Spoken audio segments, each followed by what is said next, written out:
Shalom, bien-aimés frères et sœurs. Que la grâce de Dieu soit sur vous au nom de Jésus.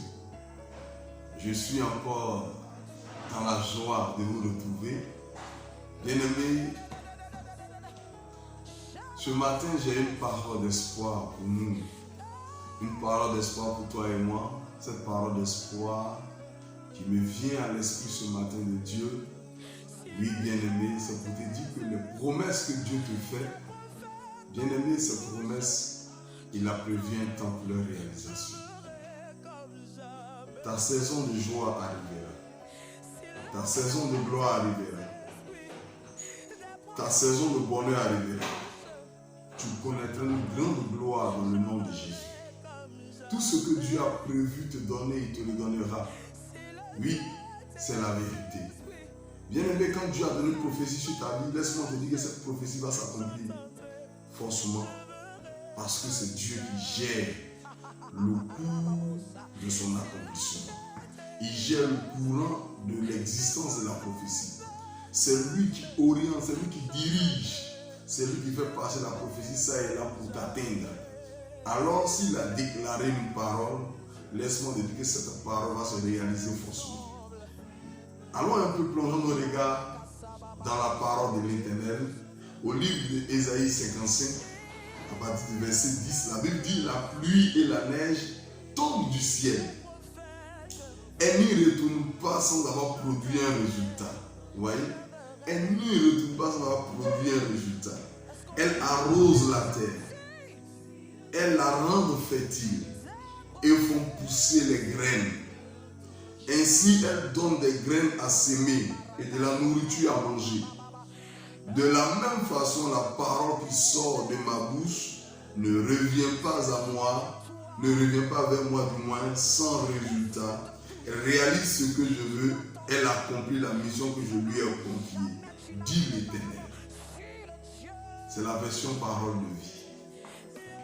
Bien-aimé, Dieu compare sa parole, les promesses, quand on parle de la parole de Dieu, c'est aussi les promesses que Dieu donne. Il compare cela à la pluie et à la neige. Voyez-vous, quand on entre dans une saison de pluie, que la pluie descende, c'est le moment pour la pluie d'arroser la terre. C'est le moment pour la pluie de faire germer les plantes, les semences qui ont été mises en terre, et de donner la graine au semeur, à manger à celui qui mange. Alors, il fait cette comparaison raisonnable. La parole de Dieu n'est rien d'autre que Jésus. Jésus dans Jean 1 est révélé comme la parole de Dieu dans Jean 1, le verset 1 à 14. La Bible révèle que Jésus est la parole de Dieu. Cette parole a été envoyée. Il a donné une mission, un mandat à sa parole. Et sa parole étant venue, il a dit à sa parole: va pour sauver les gens, va pour délivrer, va pour guérir. La mission de sa parole est donnée dans Ésaïe 61, le verset 1 à 3, et Luc 4, le verset 18 à 19.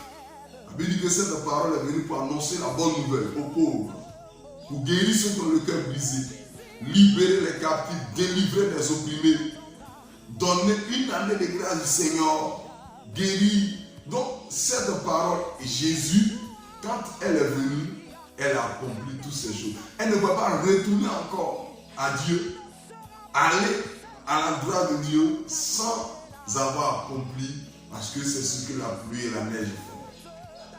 Bien-aimé, cette parole, Jésus devait mourir. C'est pourquoi, quand bien même que la mort était difficile, Jésus ne pouvait pas retourner à Dieu sans passer par la mort, sans mourir. Il devrait obligatoirement faire 3 jours dans le tombeau comme Jonas a fait 3 jours dans le ventre du poisson. Jésus l'a dit à ses disciples. Il a dit à ses disciples, de la même manière Jonas a fait 3 jours dans le ventre du poisson, lui il va faire 3 jours dans la terre, dans le ventre de la terre. La parole est sortie. Et la parole s'est réalisée. Je veux te confirmer que les paroles de Dieu se réalisent toujours. Les paroles de Dieu s'accomplissent toujours. Quelle parole Dieu a dit sur ta vie? Ne doute pas, elle va s'accomplir. Peu importe les difficultés que tu es en train de traverser en ce moment, laisse-moi te dire, cette parole se réalisera. La prophétie sur ta vie s'accomplira. Cette prophétie que tu te marieras va se réaliser. Cette prophétie que tu enfanteras va se réaliser. Cette prophétie que tu réussiras va se réaliser. Cette prophétie que tu auras une promotion va se réaliser. Cette prophétie va se réaliser. Elle se réalisera. Le temps vient pour la prophétie. Il dit bien, elle accomplit la mission que je lui ai confiée. La parole accomplit la mission qu'il a. La promesse va accomplir la mission. La prophétie va accomplir la mission que Dieu lui a confiée. N'aie pas peur, ne t'inquiète pas, ne te décourage pas. Garde la foi. C'est cette parole d'espoir que j'avais pour toi, pour tout l'ensemble, pour les enfants de Dieu. Bien-aimé, Jésus est réel, Jésus est grand, Jésus est vivant. Ce qu'il promet, il l'accomplit toujours. C'était le chat d'Israël, le secrétaire de l'Éternel. Je vous salue, que la grâce de Dieu soit sur vous. Que Dieu vous bénisse, excellente journée dominicale à chacun. Que Dieu bénisse ce mois de jour pour vous. Ce mois, je l'ai nommé le mois de la foi. Garde la foi et Dieu va accomplir de grandes choses pour toi. Que Dieu te bénisse abondamment. En cette année 2023, tout ce qu'il a dit sur ta vie au début d'année, il va le réaliser. Ce qu'il a dit l'année passée, il va accomplir.